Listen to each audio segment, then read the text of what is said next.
आप और बीजेपी दोनों के इंटरनल सर्वे के हिसाब से दिल्ली में भाजपा को 52 सीटें मिलने जा रही है। एक हफ्ते तक का आंकलन है, आगे का प्लस माइनस केजरीवाल के कांडों पर निर्भर करता है। वैसे सीएजी रिपोर्ट को सदन के पटल पर ना रखने के लिए दिल्ली उच्च न्यायालय ने भी दिल्ली सरकार से सवाल पूछे हैं। दिल्ली में विधानसभा चुनाव से पहले दिल्ली सरकार पर हाईकोर्ट ने बड़ी टिप्पणी की है। सीएजी की कई रिपोर्ट जारी होने के बाद भी उन्हें विधानसभा में पेश नहीं किया गया, जिसको लेकर हाईकोर्ट ने दिल्ली सरकार की ईमानदारी पर संदेह जताया है। बता दें कि विधानसभा चुनाव से पहले केग की 2 रिपोर्ट मीडिया में लीक हो चुकी है। इनमें पहली सीएम के बंगले में गलत तरीके से करोड़ों रुपए खर्च करने की रिपोर्ट और दूसरी रिपोर्ट शराब नीति मामले में सरकारी खजाने को 2000 करोड़ रुपए से ज्यादा के नुकसान की है। दिल्ली हाईकोर्ट ने दिल्ली सरकार को सीएजी रिपोर्ट पर विचार करने के लिए कहा था। इसके बावजूद केग रिपोर्ट पर विचारधारा करने में देरी हो रही है। इस पर हाईकोर्ट ने दिल्ली सरकार की आलोचना करते हुए टिप्पणी की थी कि जिस तरह से दिल्ली सरकार ने अपने कदम वापस खींचे हैं, इससे उनकी ईमानदारी पर संदेह हो रहा है। आपको केग रिपोर्ट जारी होने के तुरंत बाद स्पीकर को भेजनी चाहिए थी और फिर सदन में चर्चा शुरू करनी चाहिए थी। आपने विधानसभा सत्र बुलाने में कदम पीछे खींच लिए। इस मुद्दे पर देरी करने और एलजी के पास रिपोर्ट न भेजने के कारण आपकी ईमानदारी पर संदेह हो रहा है।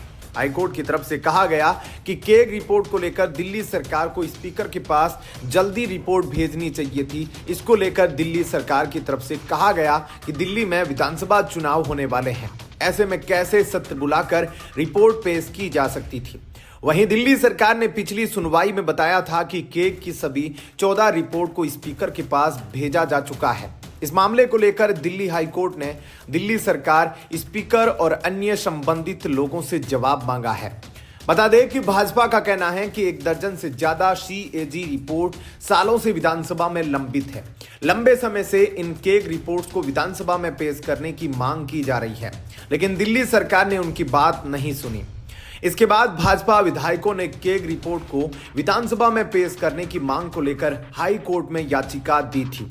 इसको लेकर भाजपा नेता सुधांशु त्रिवेदी ने कहा, दिल्ली हाईकोर्ट ने एक अवलोकन जारी किया है कि दिल्ली की सरकार सीएजी की रिपोर्ट सदन के पटल पर रखने से अपने कदम पीछे खींच रही है। यह दुर्भाग्यपूर्ण है।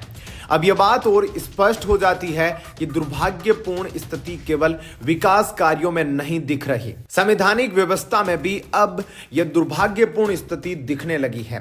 तकरीबन 1 दर्जन रिपोर्ट्स है जो दिल्ली सरकार की आर्थिक समीक्षा की रिपोर्ट है, जिसे दिल्ली विधानसभा के पटल पर नहीं रखा गया है। अगर केजरीवाल अपनी सरकार की आय व्यय का लेखा रखने की आवश्यकता नहीं मानते, तो इससे यह साफ हो जाता है कि यह आपदा तो ही थी, लेकिन अब आम आदमी पार्टी की सरकार में संवैधानिक आपदा भी है। ऐसे में क्या कुछ कहना है आपका इस खबर पर कमेंट सेक्शन में अपनी राय जरूर बताइएगा। बने रहिएगा लाइव टीवी न्यूज के साथ। धन्यवाद। जय हिंद। पीएम मोदी ने श्रीनगर को सोनमर्ग से जोड़ने वाली all weather Z Morh tunnel का उद्घाटन किया। इस मौके पर जम्मू कश्मीर के सीएम उमर अब्दुल्ला भी मौजूद थे। उमर अब्दुल्ला ने जेड मोड सुरंग पर आतंकवादी हमले में मारे गए मजदूरों और एक डॉक्टर के नामों का उल्लेख किया। उमर अब्दुल्ला ने कहा कि उन्होंने देश के लिए अपनी जान कुर्बान कर दी। उमर अब्दुल्ला ने आतंकियों पर कड़ा प्रहार किया। उन्होंने कहा कि आतंकवादी कभी भी अपने नापाक मंसूबों में सफल नहीं होंगे। उमर अब्दुल्ला ने कहा कि पीएम नरेंद्र मोदी की कोशिशों की वजह से बॉर्डर पर अमन आया है। पीएम नरेंद्र मोदी की तारीफ करने के साथ ही उमर अब्दुल्ला ने पीएम नरेंद्र मोदी से राज्य का दर्जा बहाल करने की मांग की। उमर अब्दुल्ला ने कहा कि उनका दिल कह रहा है कि नरेंद्र मोदी जल्द ही राज्य का दर्जा बहाल कराएंगे। इसके साथ ही विपक्षी गठबंधन इंडिया में शामिल एक और दल ने सीधे सीधे बीजेपी और पीएम नरेंद्र मोदी के लिए अपने रुख को नरम कर लिया। इससे पहले पटना में राजद के नेता तेजस्वी यादव ने कहा था कि इंडिया गठबंधन को केवल लोकसभा चुनाव के लिए बनाया गया था और इसको बनाए रखने की कोई जरूरत नहीं है। वहीं ठीक इसी तरह का बयान उमर अब्दुल्ला भी पहले दे चुके हैं। उनका कहना है कि विपक्षी इंडिया गठबंधन की जरूरत फिलहाल खत्म हो गई और अगर किसी चीज की जरूरत ही नहीं है तो उसे खत्म करना ही सही है। शिवसेना यूबीटी ने भी कांग्रेस पर जोरदार निशाना साधा है। शिवसेना के राज्यसभा सांसद संजय राउत ने पार्टी के मुखपत्र सामना में लिखा कि इंडिया गठबंधन और महाविकास अघाड़ी ने लोकसभा चुनाव में बेहतर काम किया। इसने बीजेपी को पूरी तरह से बहुमत में आने से रोका है। संजय राउत ने कहा कि अगर अब यह भावना आ रही है कि इंडिया गठबंधन को खत्म कर देना चाहिए तो इसके लिए कौन जिम्मेदार है। लोकसभा चुनाव के बाद से इंडिया गठबंधन की कोई बैठक नहीं हुई, यानी कांग्रेस को अब ट्रिपल झटका लग सकता है। उसे बिहार चुनाव में राजद की ओर से मिलने वाली सीटों का नुकसान हो सकता है। साथ ही जम्मू कश्मीर और महाराष्ट्र में भी कांग्रेस हाशिए पर जा सकती है। कांग्रेस इन ट्रिपल अटैक से कैसे निपटेगी, इसकी तैयारी तो उसे ही करनी होगी। वहीं कांग्रेस सांसद राहुल गांधी की अरविंद केजरीवाल पर टिप्पणी के बाद आप नेता प्रियंका कक्कड़ ने मंगलवार को कहा कि राहुल ने केजरीवाल के बारे में झूठ बोला और यह कांग्रेस पार्टी का अहंकार है, जिसके कारण हरियाणा और महाराष्ट्र चुनावों में उनकी हार हुई। कक्कड़ ने जोर देकर कहा कि दिल्ली के लोग ऐसी पार्टी को पसंद नहीं करते जो अहंकार दिखाती है। राहुल गांधी ने भाजपा की तरह कांग्रेस के बारे में झूठ बोला है और अपमानजनक भाषा का इस्तेमाल किया है। यह कांग्रेस का अहंकार है, यह अहंकार है जिसके कारण हरियाणा और महाराष्ट्र चुनावों में उनकी हार हुई। दिल्ली के लोग ऐसी पार्टी को पसंद नहीं करते जो गाली गलौज और अहंकार में लिप्त हो। वे एक स्पष्ट दृष्टि और दूरंदेशी एजेंडे वाली पार्टी चाहते हैं। कांग्रेस अपनी पार्टी को बचाने के लिए लड़ रही है, जबकि केजरीवाल देश को बचाने के लिए लड़ रहे हैं। दिल्ली के लोगों के लिए स्पष्ट विकल्प आप हैं, प्रियंका कक्कड़ ने जोर देकर कहा। इससे पहले सोमवार को राहुल गांधी ने दिल्ली के सीलमपुर में एक सार्वजनिक संबोधन में भारतीय जनता पार्टी और आम आदमी पार्टी दोनों की आलोचना की थी। कांग्रेस के पूर्व अध्यक्ष ने पूछा कि प्रधानमंत्री मोदी और मुख्यमंत्री अरविंद केजरीवाल ने महंगाई से निपटने और गरीबों की मदद के लिए क्या किया है। क्या कुछ कहना है आपका, इस पर कमेंट सेक्शन में अपनी राय जरूर दीजिएगा। साथ ही वीडियो को लाइक, शेयर और चैनल को सब्सक्राइब कर लीजिएगा। धन्यवाद। जय हिंद। दिल्ली के चुनावी रण में कांग्रेस नेता राहुल गांधी भी उतर आए हैं। अपनी पहली रैली में ही उन्होंने आम आदमी पार्टी के नेता अरविंद केजरीवाल पर तीखा हमला बोला। केजरीवाल को चुनौती देते हुए पूछा कि अरविंद केजरीवाल को यह बताना चाहिए कि वे आरक्षण बढ़ाने के पक्ष में हैं या विरोध में। उन्हें यह भी बताना चाहिए कि जातिगत जनगणना कराने पर उनका स्टैंड क्या है। इसके बाद राहुल गांधी ने कहा, केजरीवाल आए थे, शीला जी की सरकार थी, याद है आपको। केजरीवाल ने प्रचार किया, दिल्ली साफ कर दूंगा, पेरिस बना दूंगा, भ्रष्टाचार खत्म कर दूंगा। ऐसा प्रदूषण है कि बाहर चल भी नहीं सकते, कैंसर बढ़ रहा है। उन्होंने कहा था कि भ्रष्टाचार मिटाएंगे, लेकिन क्या मिटाया? क्या भ्रष्टाचार मिट गया? झूठे वादे जैसे मोदी जी करते हैं वैसे ही केजरीवाल करते हैं, दोनों में कोई फर्क नहीं। शीलमपुर में रैली के दौरान राहुल गांधी ने कहा, न्यायपालिका में दलित, आदिवासी, पिछड़े आपको नहीं मिलेंगे। इनकी बात अरविंद केजरीवाल भी करेंगे और मोदी जी भी करेंगे, लेकिन जब भागीदारी देने की बात आएगी तो बस कांग्रेस यह काम करेगी। केजरीवाल से कहिए कि वो सार्वजनिक रूप से बोले कि वो आरक्षण बढ़ाना चाहते हैं, जाति जनगणना कराना चाहते हैं। राहुल गांधी ने कहा कि शीला दीक्षित ने जो काम किया वो कांग्रेस ही कर सकती है, न बीजेपी कर सकती है, न केजरीवाल की आम आदमी पार्टी कर सकती है। महंगाई के बारे में मोदी और केजरीवाल ने क्या कहा था? महंगाई कम करेंगे, लेकिन क्या महंगाई कम हुई? बढ़ती जा रही है। अमीर और अमीर, गरीब और गरीब होता जा रहा है। राहुल गांधी ने कहा, क्या आपको वह दिल्ली याद है जब शीला दीक्षित मुख्यमंत्री थी?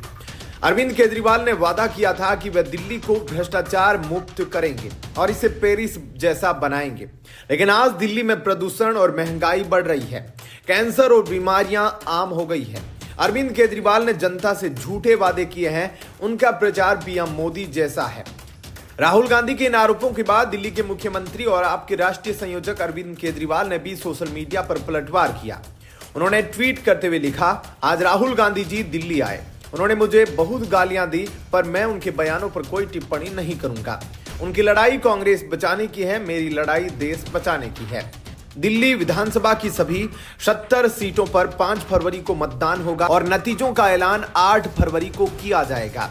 चुनाव के नजदीक आते ही राजनीतिक दलों के बीच बयानबाजी तेज हो गई है। जनता को लुभाने के लिए जहां एक ओर आप अपने कार्यकाल की उपलब्धियां गिना रही है, वहीं कांग्रेस और बीजेपी भ्रष्टाचार, प्रदूषण और महंगाई जैसे मुद्दों पर आपको घेरने की कोशिश कर रही है। दिल्ली विधानसभा चुनाव से पहले 2024 में हुए लोकसभा चुनाव में आम आदमी पार्टी और कांग्रेस ने हाथ मिलाया था। आम आदमी पार्टी के 4 और कांग्रेस के 3 प्रत्याशी चुनाव लड़े, लेकिन एक भी सीट जीत नहीं सके। अब कांग्रेस और आम आदमी पार्टी के बीच तनातनी है। राहुल गांधी ने जहां आरोप लगाया है कि अरविंद केजरीवाल झूठे वादे करते हैं, वहीं अरविंद केजरीवाल ने पलटवार करते हुए कहा कि राहुल गांधी कांग्रेस को बचाने की लड़ाई लड़ रहे हैं और आम आदमी पार्टी देश बचाने की लड़ाई लड़ रही है। दूसरी तरफ बीजेपी ने भ्रष्टाचार के मुद्दे पर अरविंद केजरीवाल और आम आदमी पार्टी को घेरा हुआ है। ऐसे में दिल्ली विधानसभा चुनाव दिलचस्प बन गया है। क्या कहना है आपका इस पर? कमेंट सेक्शन में अपनी राय जरूर बताएं। वीडियो को लाइक, शेयर और चैनल को सब्सक्राइब कर ले। धन्यवाद। जय हिंद। कांग्रेस ने दिल्ली विधानसभा चुनाव से पहले ऐलान किया है कि वह चुनाव जीतने पर युवाओं को 8,500 रुपए प्रति महीना देगी। यह धनराशि बेरोजगार युवाओं को दी जाएगी और उन्हें साथ में अप्रेंटिस भी करवाई जाएगी। कांग्रेस की तरफ से सचिन पायलट और दिल्ली प्रभारी काजी निजामुद्दीन समेत बाकी नेताओं ने इस योजना का ऐलान किया है। कांग्रेस ने इसे युवा उड़ान योजना का नाम दिया है। कांग्रेस ने इस योजना के ऐलान के साथ ही आप सरकार पर हमला बोला है। उन्होंने कहा कि राज्य सरकार ने दिल्ली में युवाओं की कमर तोड़ दी है। कांग्रेस ने यह भी आरोप लगाया कि दिल्ली में नशाखोरी की समस्या बढ़ रही है। कांग्रेस ने इससे पहले दिल्ली में 25 लाख का स्वास्थ्य बीमा देने और महिलाओं को 2500 रुपए देने का वादा किया था। इससे पहले कांग्रेस कर्नाटक में भी ऐसा ही ऐलान कर चुकी है। इन रेवड़ी ऐलान के चलते कर्नाटक में अर्थव्यवस्था भी प्रभावित हो रही है।